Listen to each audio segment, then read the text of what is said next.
This is much harder.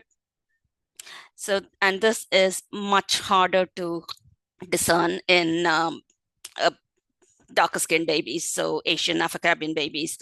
So they have de-emphasized the need to check for color. Uh, Tone, they suggest that you should probably clock what the tone is like, but it doesn't necessarily tell us what to do in terms of resuscitation. So again, that's been de-emphasized. So at on your initial assessment as well as at regular reassessment, we're mainly saying checking what is the heart rate, have we seen the chest rise, and is the baby breathing? Okay, so in terms of airway, we still start with a neutral position, and then find an appropriate sized mask and give 5 inflation breaths, 2 to 3 seconds each. If there is no response to this, then we've got some options. So don't faff around. Make sure that your mask and your head position is still good. And then if you've got a friend with you, you can try a 2% jaw thrust. Otherwise, you can either use supraglottic airways, which is LMAs and eye gels.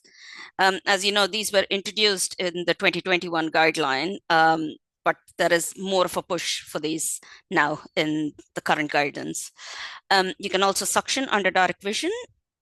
And if once you've done all of these things and you've applied your airway opening techniques, if you're still not seeing chest movement and you think the lungs might be stiff, you can increase the pressures, the inspiratory pressures in small stepwise increments.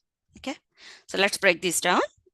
So 2% jaw thrust, same as before. So you need one person to gently lift the jaw, and you need an assistant to roll the mask over and then give the inflation breaths. And teaching this technique is really, really important, and ensuring that all the candidates can perform this appropriately and correctly. And it is important to make sure that the head is still in neutral position while we are applying a jaw thrust.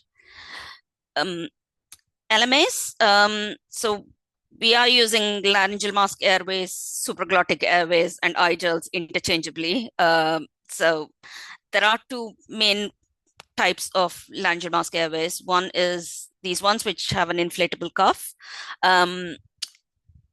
Most units currently have those in our difficult airway boxes. They are a bit harder to teach how to insert them, and you don't want people without much experience using them. What are definitely becoming more popular are the eye gels. These are have a non-inflatable soft cuff, end, which molds with the body heat around the epiglottis and forms a lovely seal.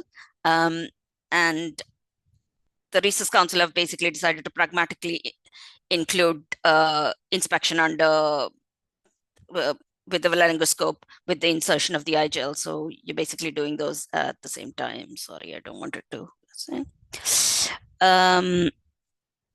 Apologies.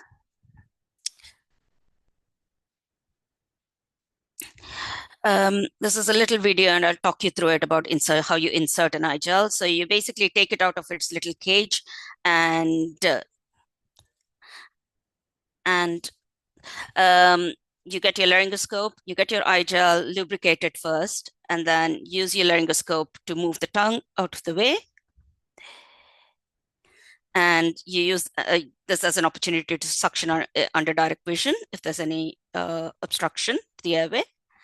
And then you hold the eye gel and pass it over the tongue in the way you want it to set. And it will naturally come to a stop once it hits the back of the throat. And it sits around the larynx. And it's once it's in position, you can then use it to give your inflation breaths.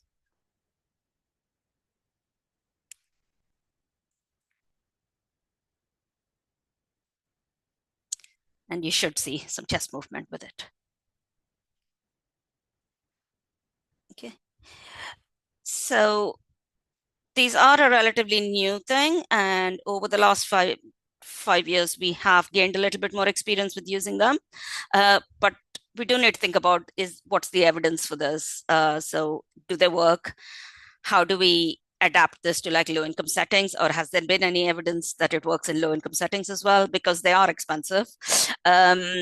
And then thinking about training and skill retention as well. As we know with mask ventilation, it is a skill that we need to teach, and we have to keep doing skill update sessions to make sure that people can retain those skills. So do we need to do the same thing for these? And how does it work with non-medical staff? So nurses, midwives, paramedics. So the Research Council essentially suggests that if at this point you've got the skills to intubate and you've got the means to intubate, you can go ahead and do that. There is evidence to suggest that using where iGels are available, they have reduced the need for intubation, and you also manage to get a definitive airway quicker, primarily because it needs a lot less skill. So what does the evidence show? There's two papers I'm going to talk very briefly about. One was a systematic review, which was published in 2022. This was basically commissioned by the ILCAR committee. This is the International Liaison Committee for Resuscitation. It was a meta-analysis of 6 RCTs covering about 1,800 babies. Because there's not a lot of babies and not a lot of studies, the amount of evidence wasn't very strong, but essentially it showed that the use of a supraglottic airway decreased the probability of failure to improve with positive pressure ventilation, and also it reduced the need for endotracheal intubations in the delivery room. The key thing was overall it showed that the time of positive pressure ventilation and the time until your heart rate was over 100 beats per minute was shorter when iGels were used. So you got to the further down the algorithm much quicker. There was no difference in the use of chest compressions or adrenaline during resuscitation in any of these studies. And very quickly, these were the forest plots from this meta-analysis, which showed that both in terms of improving with positive pressure ventilation as well as reducing the need for endotracheal intubations, most of the studies favored supraglottic airways. The other study was, this was commissioned by the Karolinska Institute, and this was a phase 3 open label study, which was done in Uganda. All the operators on this were midwives, so they had 1 day of training using mannequins and how to insert iGels and how to perform face mask ventilation. And then they were randomly assigned neonates who needed positive pressure ventilation to either have an iGel or to have a face mask inflation breaths. All of them were were at least 34 weeks gestation and at least over 2 kilos estimated weight. And the primary outcome they were looking at was either death or admission to NICU with moderate or severe HIE. The results basically showed no difference in terms of using LMAs versus face mask ventilation in terms of death or hypoxia. However, my key take-home message for this was that LMAs were safe to use and they were easy to train. The skill retention was good throughout the time it took to complete the study. And we were using, this was done by non-medical staff, so all of the handlers were midwives who worked on the unit. And this is kind of reflected even in our UK practice at the moment. So home delivery midwives, paramedics are definitely adapting these and using them much more often than in hospital. So option 3, as we discussed earlier, is you inspect under direct vision using a laryngoscope. And if you see any particulate obstructions, you can suction using a wide bore suction catheter under direct vision. And option 4, which is a new one, and again, this is something that's come out of feedback from the MNSI, which is the maternal and neonatal safety investigations over the last few years. So sometimes, despite doing everything right, the baby might have stiff lungs that don't necessarily respond to your 30 centimeters of initial pressures. And in that case, you can consider increasing the pressures, but you do that in slow increments of 2 to 5 centimeters. You very rarely need pressures more than 40 centimeters. And once you see chest movement, then you can, and you've got that resting lung volume established and your compliance is better, you can turn the pressures down. obviously, this is much easier to do when you're using a T-piece where you can measure the pressures you're using. The manual does say it and acknowledges that this is much harder to do when you've got a self-inflating bag, but you could squeeze the bag harder, is their word of wisdom. Um, as you're aware, the pediatric bags do have a safety valve which limits the pressures over 40 centimeters. So you have a blow-off valve. So it does have a safety feature there. So moving on, in terms of oxygen concentrations, um, again, this was introduced at the 2021 guidelines so for preterm babies to consider starting in a bit of oxygen. They've set it in stone now and said less than 32 weeks, start in 30% or more of oxygen. If you're over 32 weeks, then you start in air and then titrate up as needed. Moving on to breathing and circulation. The breathing bit hasn't changed much, so you still do 30 seconds of ventilation breaths once you've confirmed chest movement with your inflation breaths before you move on to chest compressions. You can titrate the oxygen with saturation monitoring. And if the baby is breathing but not very effectively, you could consider giving them PEEP, so end expiratory pressure, if you have T-piece with the PEEP valve on it. This is particularly important when we talk about preterm babies. In terms of circulation, chest compressions, so you confirm your chest movement with your inflation breaths, give a further 30 seconds of ventilation breaths, and only then you move on to chest compressions. And in chest compressions, it's still 3:1 ratio for 30 seconds and reassess. So when we go with the math, it suggests that you need about 15 cycles in 30 seconds if you're doing 3:1 ratio to emulate a baby's normal breathing and heart rate. However, the emphasis needs to be on quality and not on quantity. So realistically, you should get at least 10 good quality chest compression cycles in 30 seconds. So generally switch the clock on and see how many you can get in 30 seconds. You don't have to worry too much about how many you're getting. It's more the quality that's important. If you're starting chest compressions, then increase the oxygen to 100% if you haven't already done so. And one of the other things to consider at this point is your airway still secure? So are you still getting a good seal? Are you getting chest movement?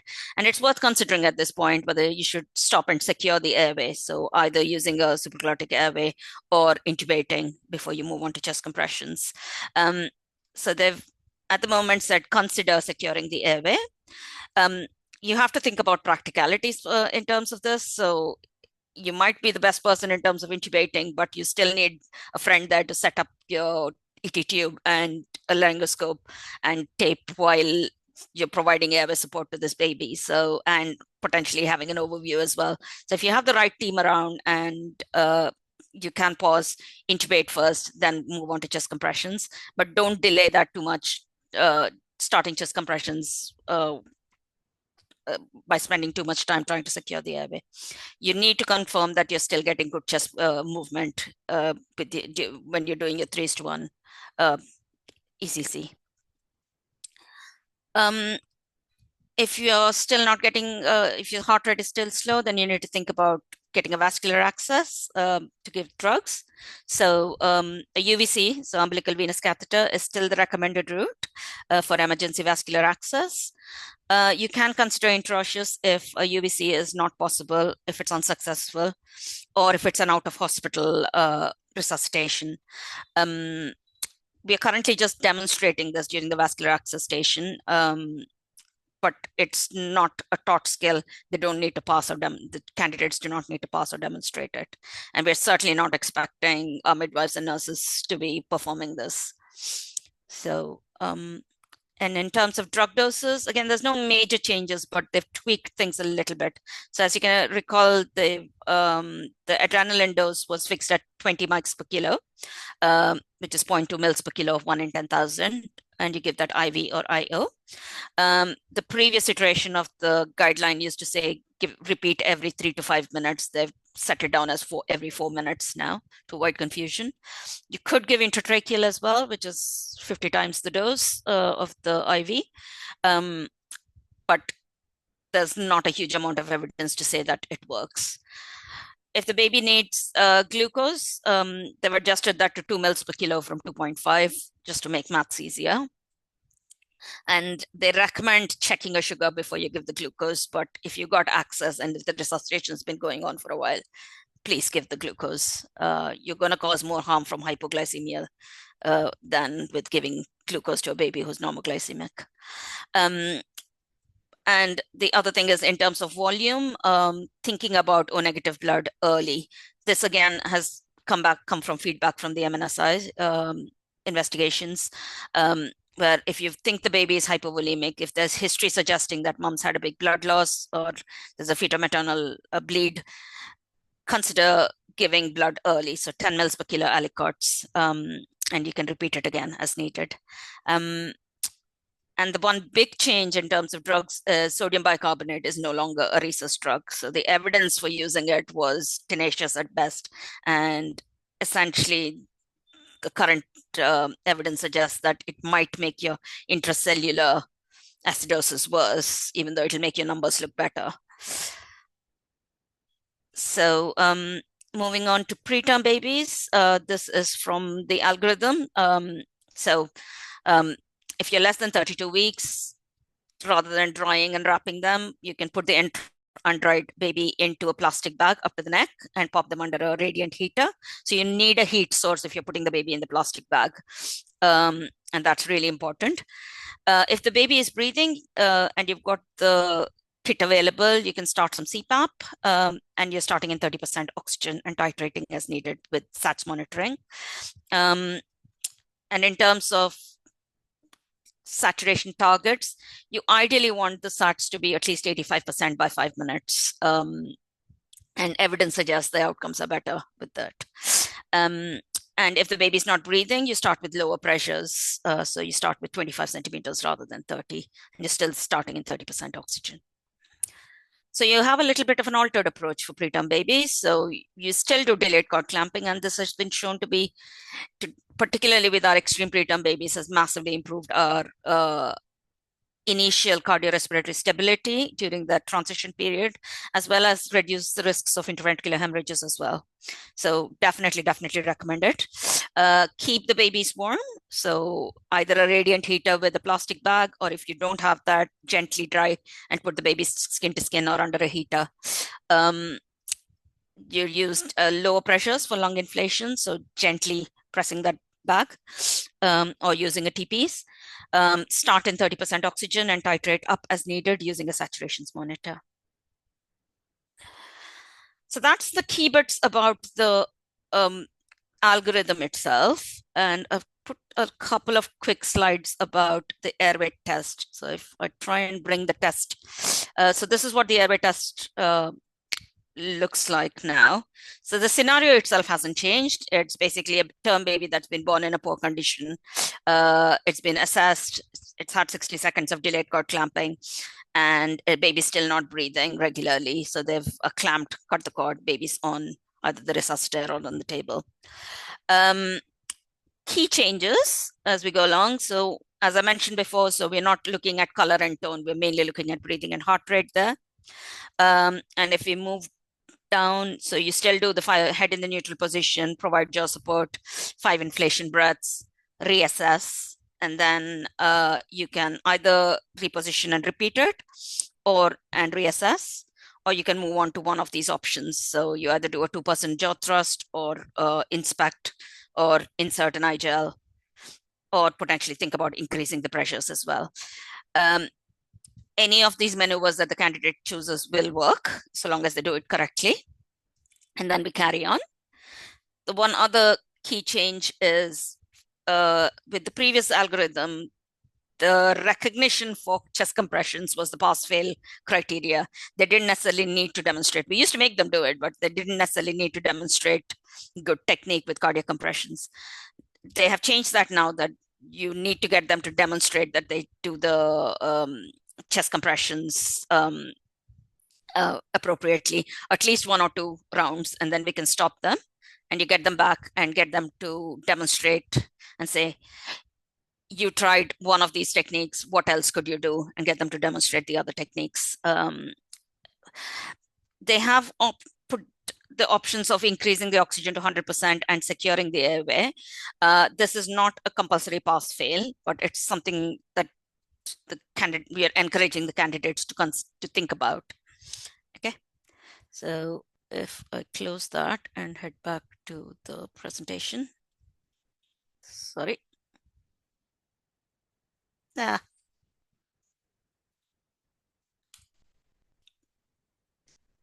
Apologies.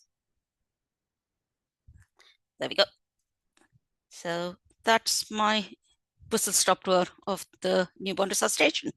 So I'm going to stop sharing at this point. Hope that was helpful.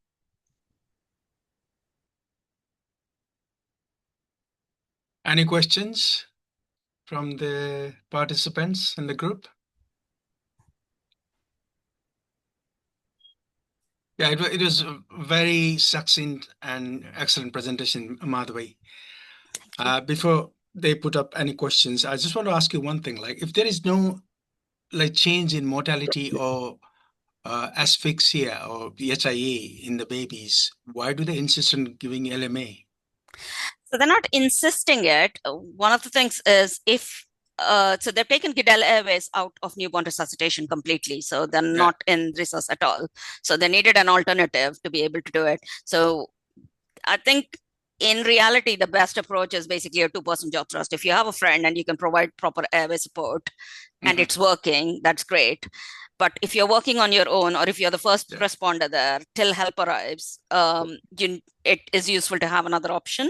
So using an iGel basically means that you can secure the airway fairly easily with not a huge amount of skill needed.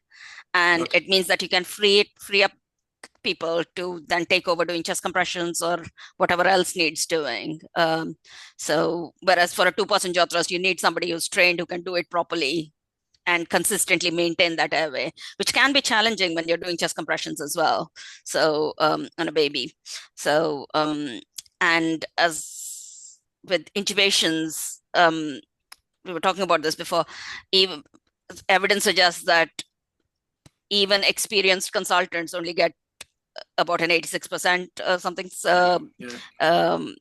success, first-time success in terms of securing an airway with intubation. So, and it's much lower in the 20% or 25% for more junior staff members. So I think the study in Uganda primarily showed that it's not better than using masks, but it's no worse. So they were trying to, it was set up as a superiority study, but it showed like non-inferiority, if anything. So, and what we found is it's so much easier in terms of skill retention for particularly with midwives and nurses, teaching them how to insert it compared to like teaching them how to do a 2% jaw thrust properly. Okay, Anis has some question. Anis, can you unmute yourself? You. Before we move on. Hi, Anish. Yeah, thank you, Madhavi. It was wonderful. Thank you for the updates. I hope you hear me. Yes, we can. I have a couple of practical queries. We were thinking the delayed cut clamping. Practically, sometimes still it's not that practical, but I was wondering if the delayed cut clamping, which is after also the milking thing, is it the milking? We sometimes do it, but do you suggest it for what the guideline says about the milking? Is it in a intact cord or a clamped cord, the milking thing? Intact. Yeah. So the cord milking is the cut cord. You can do either, I think, Jens. It basically says you can either have like only when deferred or delayed cord clamping is contraindicated, where you can't do that. Yeah. Then you need to be sensible because you're going to push so much volume into the baby.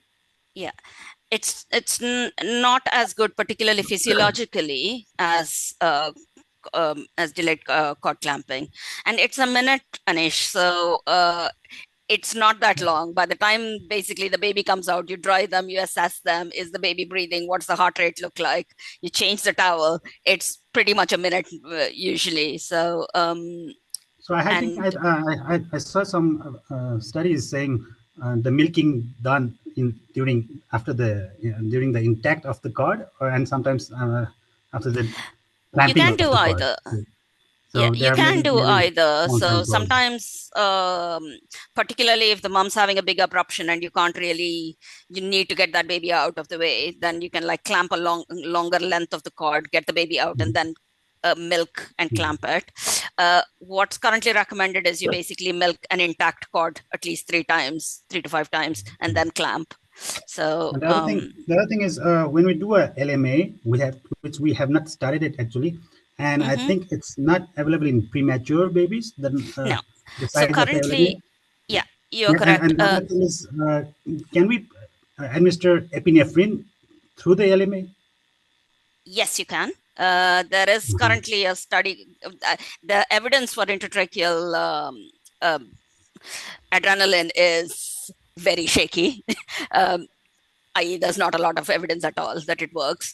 But there is a study currently going on looking at administering surfactant through LMAs. So yes, you can administer stuff through it. So perhaps the dose of the epinephrine is more higher? Yeah, so Five times. it's 50 times the dose, isn't it? 5 times. Five times. 5 times. Is it 5 By times? the way, it's 5 times, yeah. Thank you. It's My 20 maths isn't 20 great. mics, 20 mics IV, 100 mics.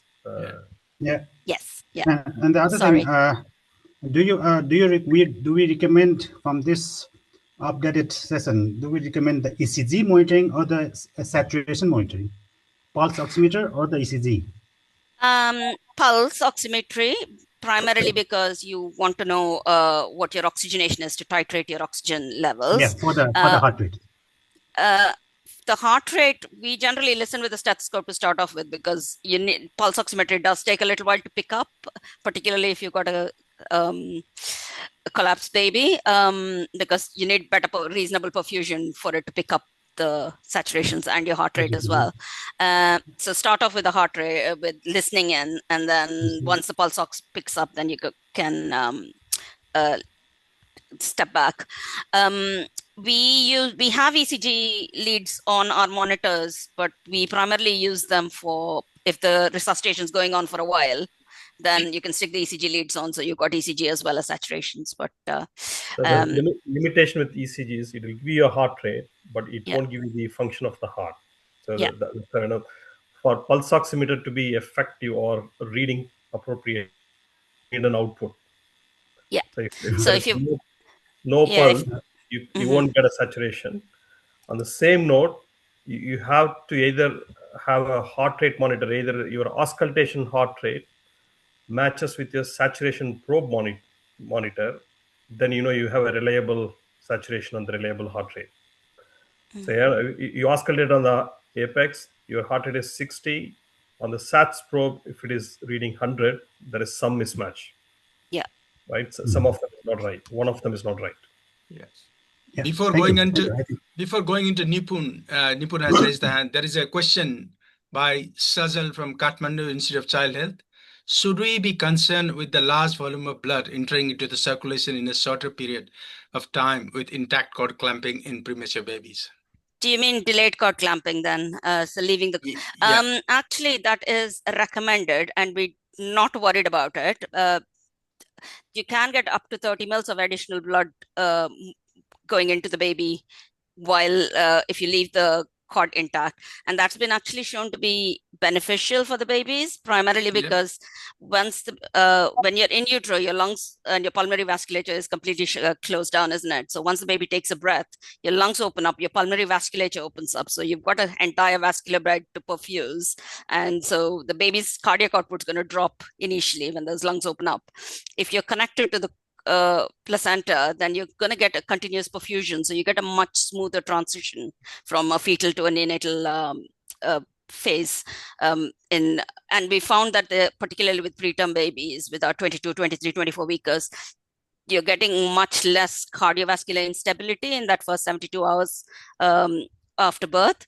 You see less need for top-up transfusions. So in the initial period, the hemoglobin stays much more stable as well. So it's all around been shown to be much, much more beneficial.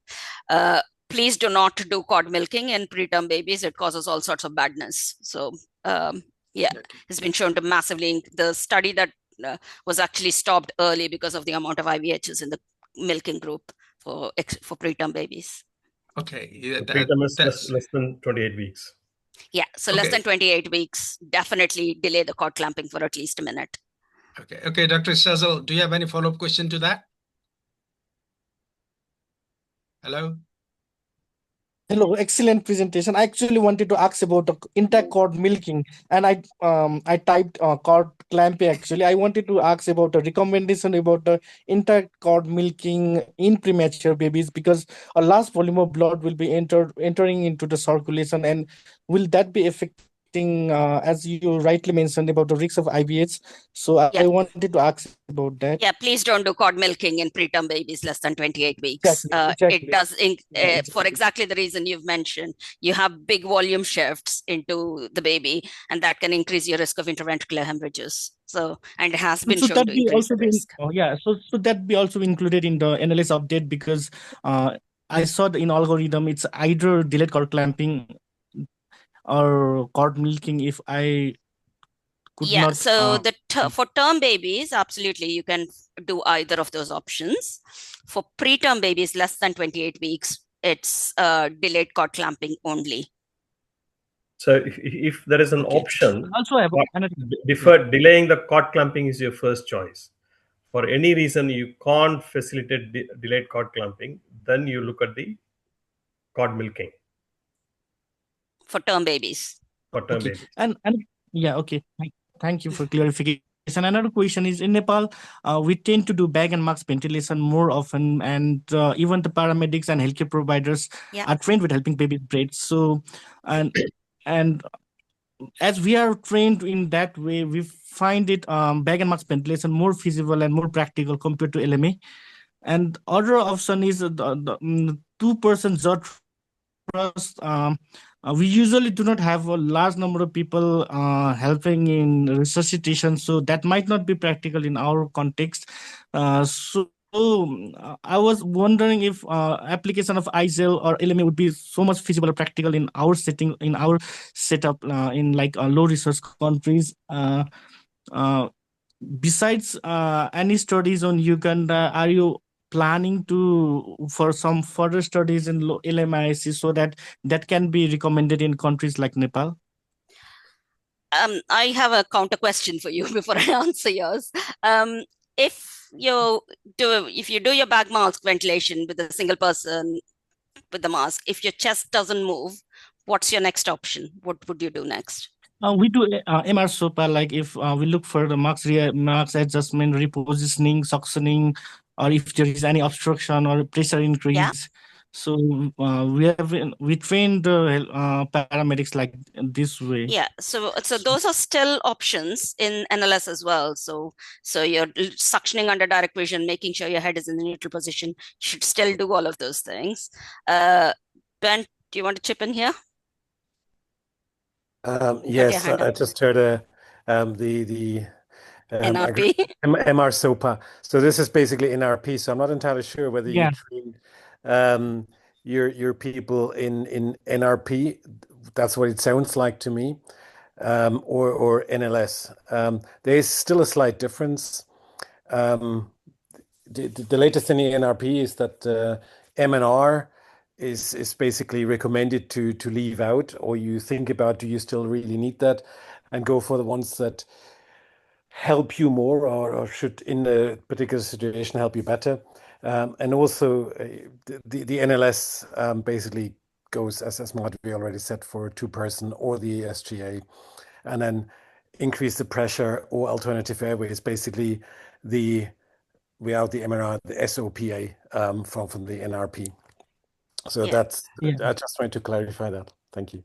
I think we are more oriented to NRP compared to NLS. we might start using LMA and check if it's more superior or feasible compared to bag and mask ventilation. That would be a good learning or starting point for us too. Yeah, no. So it does using the iGels does not take away the need to have a good mask technique and knowing how to your other alternatives in terms of a 2% jaw thrust, if you've got the people available, or if you've or suctioning under direct vision. So you still have all of those options. And if you've got experienced intubators, go ahead and intubate. So for those scenarios that you've exactly the ones you've described, where you've got a single, like your paramedics who are on their own, they don't necessarily have an extra person to do a 2% jaw thrust. It does mean that you can insert an iGel and have a definitive airway. So they've replaced Guedel airways essentially in newborn resuscitation. And that's also in line with what's happening in the adult world.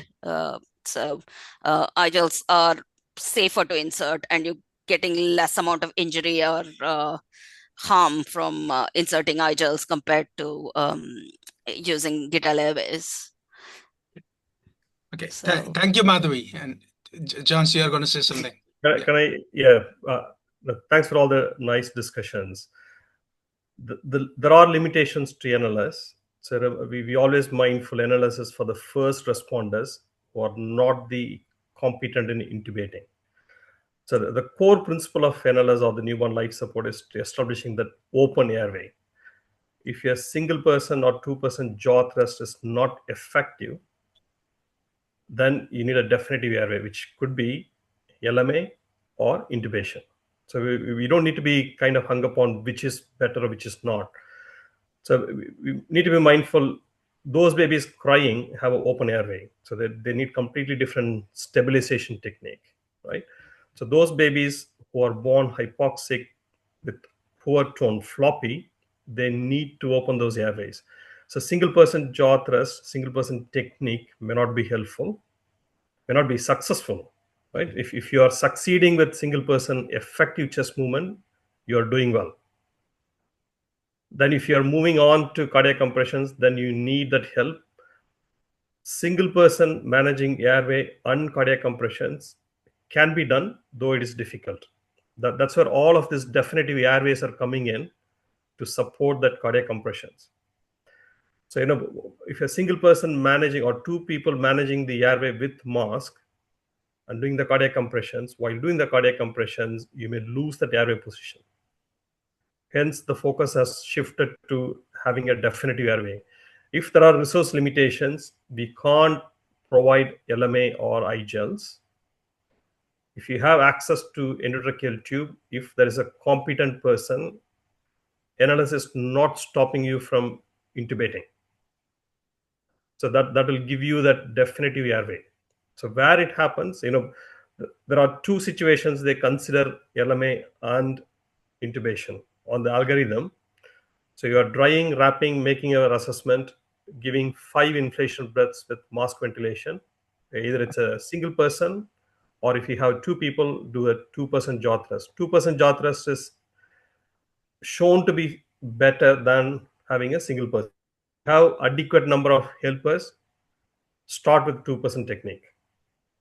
You are doing a mask ventilation. If there is no chest movement, you have 3 or 4 options there. That's where you can do direct laryngoscopy, look for anything to suction out, or increasing your peak inspiratory pressure, or LMA or iGels, or intubation. So whichever is quicker, you can do that. Now, if you have a competent intubator, it's going to take quicker securing that definitive airway, then move on to your algorithm. Yeah. But on the other hand, with mask ventilation, you good chest movement, but the heart rate is not improving. The current recommendation is I'm giving 5 inflation breaths followed by 30 seconds of ventilation breaths. Then I'm going to go into cardiac compressions. I may do 1 cycle of cardiac compression, then think about securing that airway. So that's where, I already had the chest moving. Because the algorithm is moving forward, I don't know how many people need to be helping just to free up hands and making sure that chest is moving with every breath during cardiac compressions. We want the iGel or LMA or intubation. Then continue with your cardiac compressions. Then somebody may get a UVC or intraosseous to go for the drugs. So NLS is programmed for first responders. All along, it kind of focused on those, let's say, people who are not confident or competent in intubations. So to boost, it works. So mask ventilation, single person or 2% mask technique still is effective. If you are seeing a good chest movement, you can continue. If there is someone who can't intubate, so we don't want people to focus on inserting iGel or intubation and delay the cardiac compressions. If you have achieved good chest movement with mask ventilation, continue that, move on to cardiac compressions. Yeah, just someone asked earlier about the sizes of iGels and for preterm babies. We kind of glossed over that. So currently the commercially available ones that fit babies, newborn babies, is the size 1, which comes in its little pink cage. They basically go down to like babies 2 to 5 kilos, essentially, which covers most of our newborn babies, term and late term babies. You can just about get away with like under to 1.8 kilo babies. There has been some trials done on smaller sized ones, so they are coming soon, which they have been approved. 0.5 sizes are available now as well. So there's a size 0 LMA that is available, which goes down to up to a kilo. The iGels, the much smaller iGels, have been approved. They go down to about 500 grams birth weight. So there's another 3 more sizes below size 1. I'm not sure they're still yet commercially available, even in Europe. They've been approved through MHRA, so they will be coming soon. So watch this space. Yeah, thank you all for the lively discussion about this LMA and airway techniques. I just want to ask you before going to Nipun Sister. I can see that there are a few senior pediatricians from Kathmandu Institute of Child Health. Can I just throw the questions to them to say that what do you do there? What is the practice? Do you have a LMA? And I can see Dr. Urmila Sakya, who is the senior pediatrician there.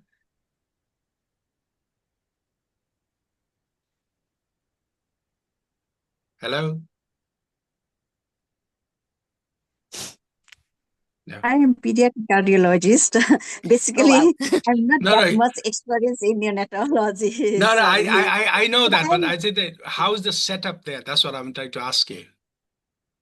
Maybe I can answer. We do have we do have LMAs. So the reason I was asking the same question is because we are more oriented to bag and mask ventilation compared to LMA.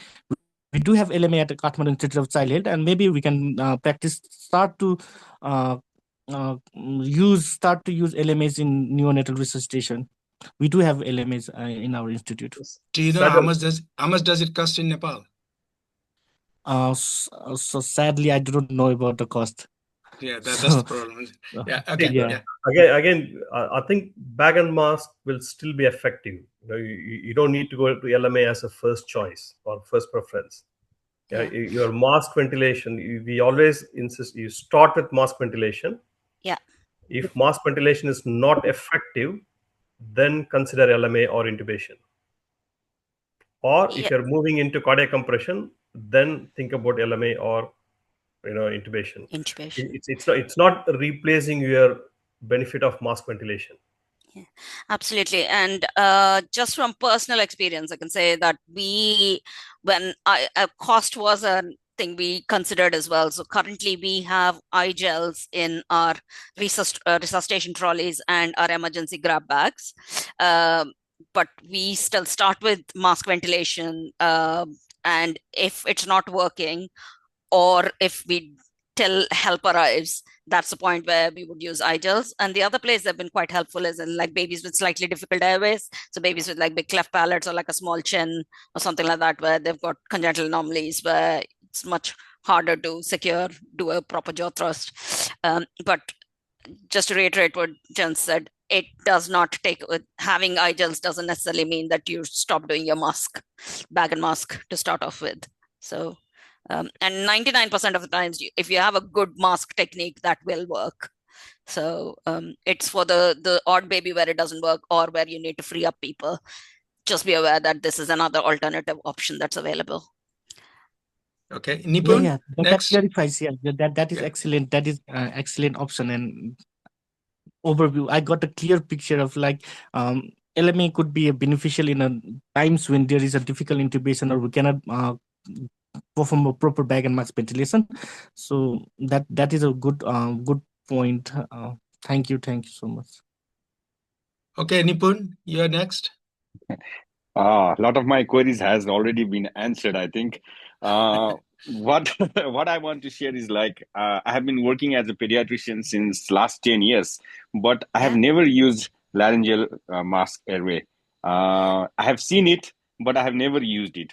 One reason that I have never used this is that it's not available in all the hospitals of Nepal.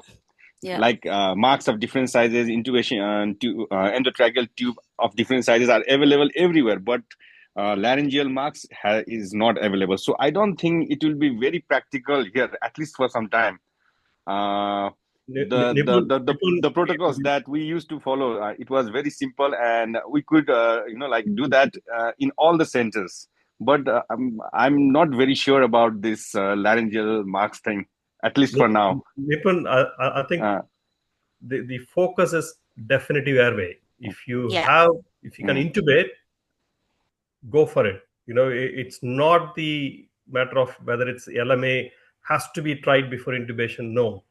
So if your mask ventilation fails, if your mask ventilation is not effective, only then you're going to think of definitive, either it's intubation or LMA. LMA is still for the non-competent people. Yeah, right? I mean, not everybody is competent in intubation. So we got that. Not available, then LMA. But one thing is like we have been giving the trainings to the students, to the new staffs. So can we still follow the same protocol that we used to do, like bag and marks? Yeah, yes. We can also talk to them about the new protocol, but I'm not sure if it will be very practical. Nipun, nothing has changed in terms of basic resuscitation, right? So basic resuscitation starts with dry the baby, including put a hat on, keep the baby warm. We make the assessment of heart rate, breathing, tone. Color is taken away because it's less helpful, right? And we are going to start, even in UK and Europe, all over the world, we are going to start your resuscitation with mask ventilation. Yeah. Whether you have bag valve or the TPs, it's going to start with mask ventilation. If I'm successful in moving the chest, then I'm going to stick with that. You don't need to. Yeah. If the chest does not move with mask ventilation, then I'm thinking of why is it not moving? Is there an obstruction? If there is, I'm going to suction out. I can try with mask ventilation, but we are going to use that opportunity while introducing the laryngoscope. If there is something to suction out, I'm going to suction out. If there isn't anything, if I'm skilled to intubate, I'll intubate. If not, I'll put a iGel. Okay. So it's an option to give it open for those non-skilled people.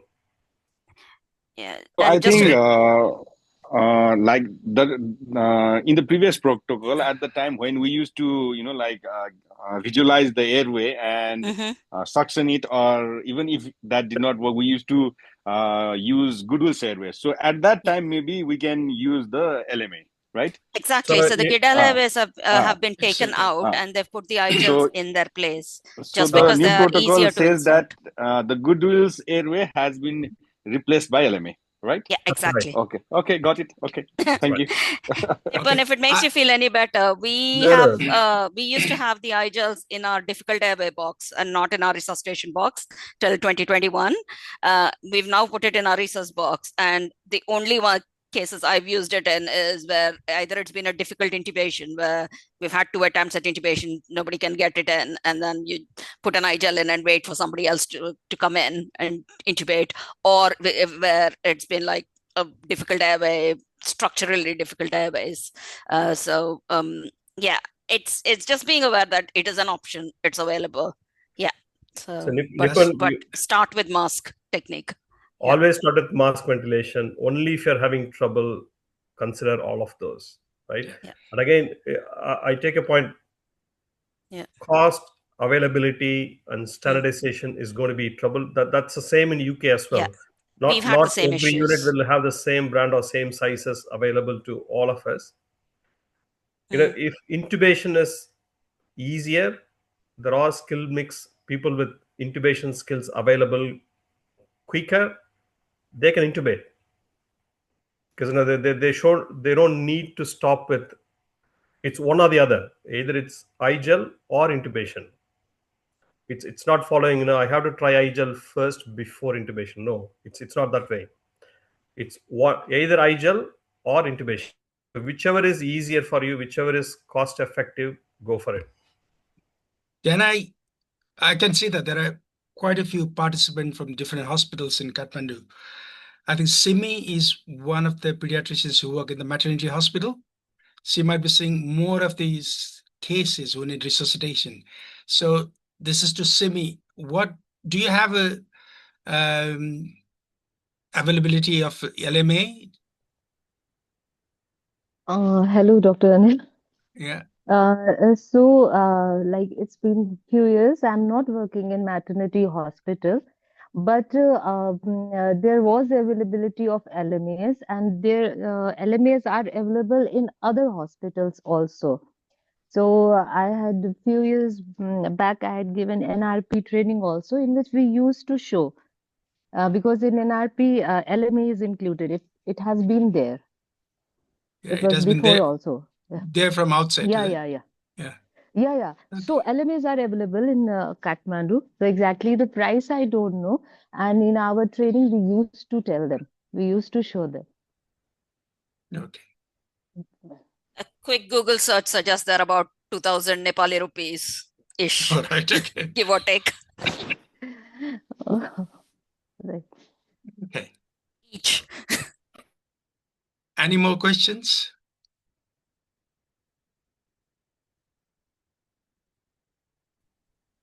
When are we having our next NLS in Nepal? Yeah, we did talk about it, Nipun, because we probably need to come over and do a little train the trainer session again, just as a quick update. But as I said initially, with the new guidelines coming in, we are still getting experience of how to teach this properly and getting some feedback from our candidates and things. So yeah, maybe we'll regroup a bit later. See. Yeah, we'll get back to you, Nipun, but it won't be in Kathmandu because we need to move on to different places, and you can come and join us then there. But Nipun, can I ask, how is the program taught in Nepal now? Do you run as a whole day? No. We are making it very simple. Okay. We do a physiology class. Yep. And then we teach them steps. Okay. And then we give them scenarios. We don't do the umbilical catheterization. Okay. We don't have a separate station for airway because it will take a very long time.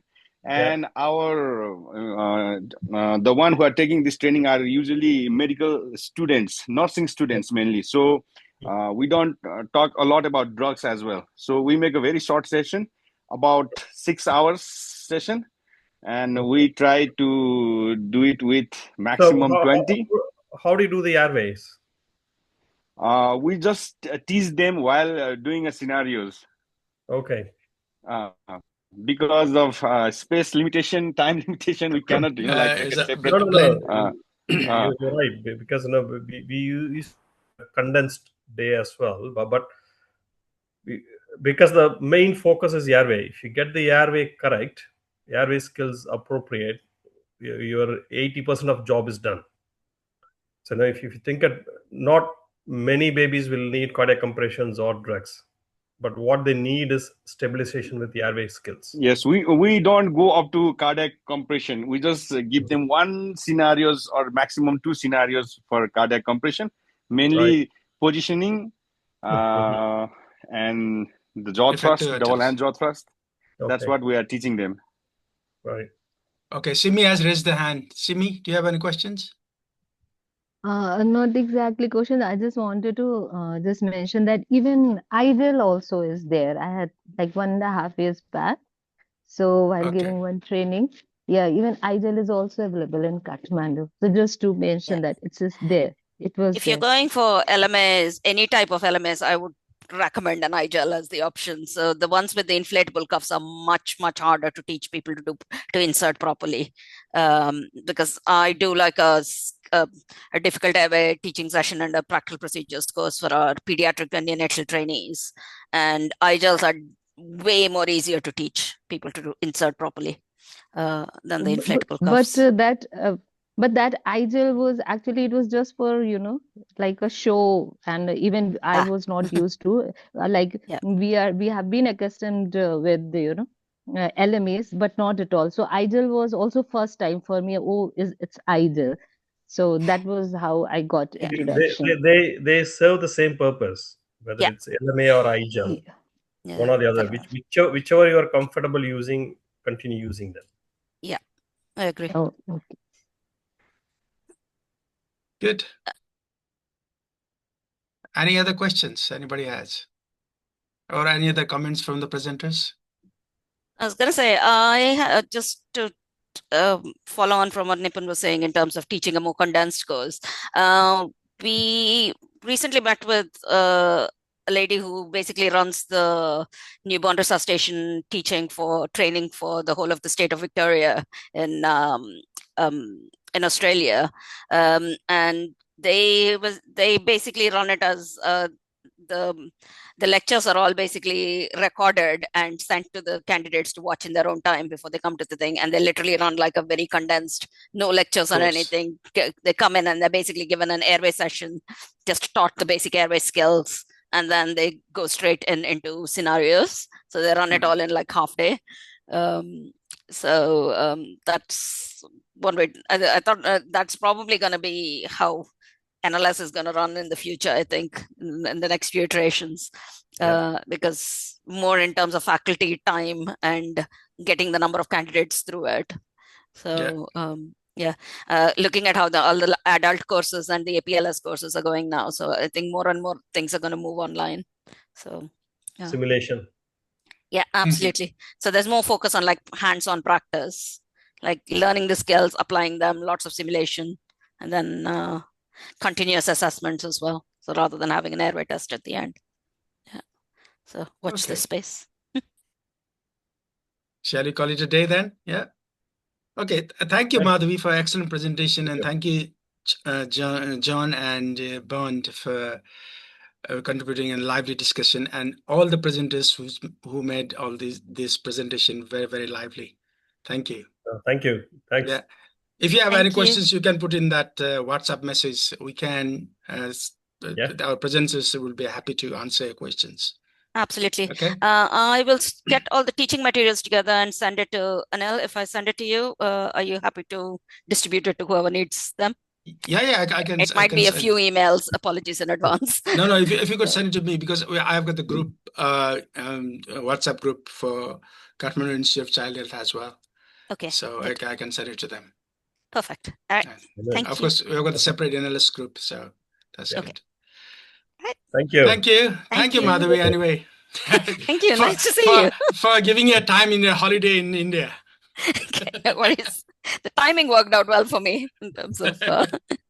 Okay, John. Thank you. Good. Okay, everybody. Thanks, everyone. Thank you. Thank you, everyone. Thank you. Thank you. Thank you.